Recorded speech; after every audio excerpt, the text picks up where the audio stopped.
कठोर किंतु सत्य। बड़े शर्म की बात है कि नाम के आगे पंडित और पीछे शुक्ला, तिवारी, पांडे, दुबे, त्रिपाठी, मिश्रा आदि लिखने वाले कुछ चाटुकार अपनी चाटुकारता छोड़ करके सत्तासीनों को सत्य दर्शन कराने लगें, देश की वास्तविक हालात को बताने लगें, तो वो दिन दूर नहीं जब भारत विश्व का स्वर्ग और ब्राह्मण सिरमौर बन सकता है।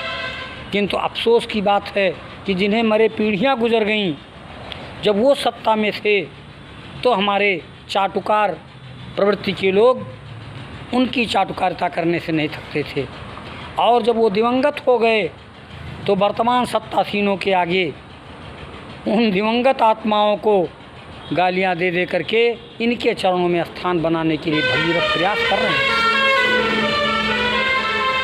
दिवंगत शासकों ने क्या अच्छा किया, क्या बुरा किया, इस विश्लेषण के बजाय यदि सत्तासीनों को ये सुझाव दिया जाए कि उनके बुरे कर्मों को बदलकर अच्छे कर्मों की ओर लगाओ और सुशासन परोसो जनता को, तो कर भला तो हो भला, पूरे भारत का भला होगा।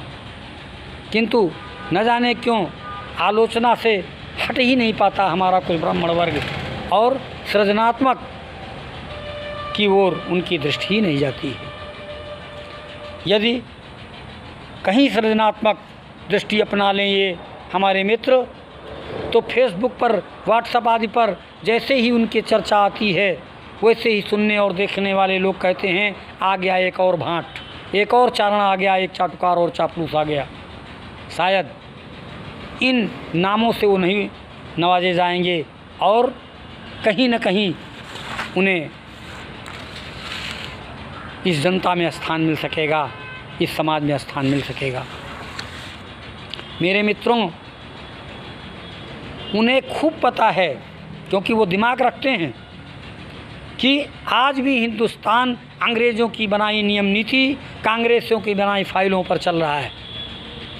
10 वर्षों से मजबूती से टिकी सरकार और फुटकर में भी कई बार रह चुकी सरकार उनकी उन फाइलों को, उनके उन नीतियों को बदल पाने में समर्थ नहीं हो सके।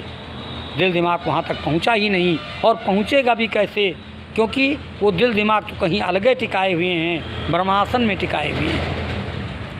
उन्हें तो चाहिए था कि ये पुरानी व्यवस्था को जर्जर करके फूंक देते और नई शासन प्रणाली, नई शासन व्यवस्था को जन्म देते।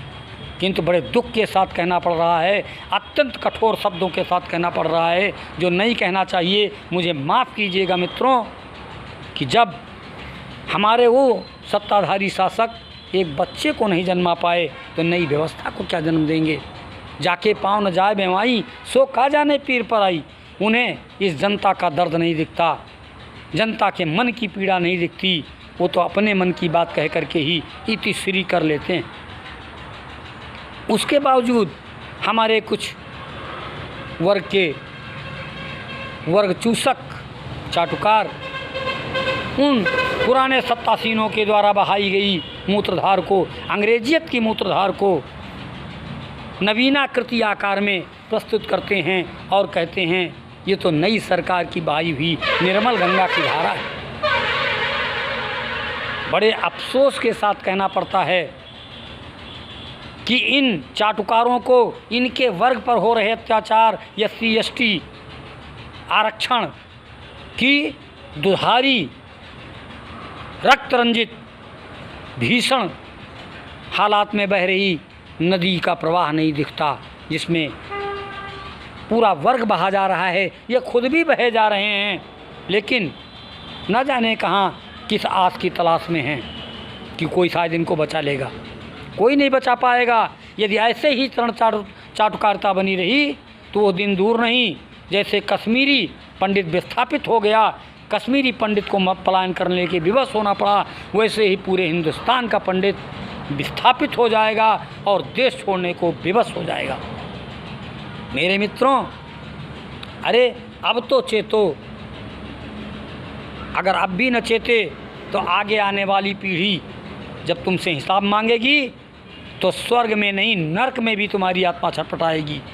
कह रहे हम क्या छोड़ कर आए हैं, क्या स्वतंत्र भारत पाए थे, हमारे पुरखों ने जान दिया था, खून दिया था, और हम चाटुकारिता में अपने समाज को क्या दे आए, विस्थापित परिवार। मित्रों, हाथ जोड़कर प्रार्थना है, निवेदन है कि चाटुकारिता छोड़ दो। आपको न माने ताकि बाप को न मानिए, जो तुम्हारा भला नहीं कर सकता उसके भले पर क्यों लगे हो। कौन आएगा कौन जाएगा इससे तुम्हारा हमारा कोई मतलब नहीं होना चाहिए। सत्ता परिवर्तन नितांत आवश्यक है। सत्ता परिवर्तन हो और सत्ता में वो सरकार आए जो धार पर हो, ताकि कड़े विरोध के कारण देश की स्थिति मजबूत बनी रहे, वरना सब निरंकुश हो जाते हैं शासक।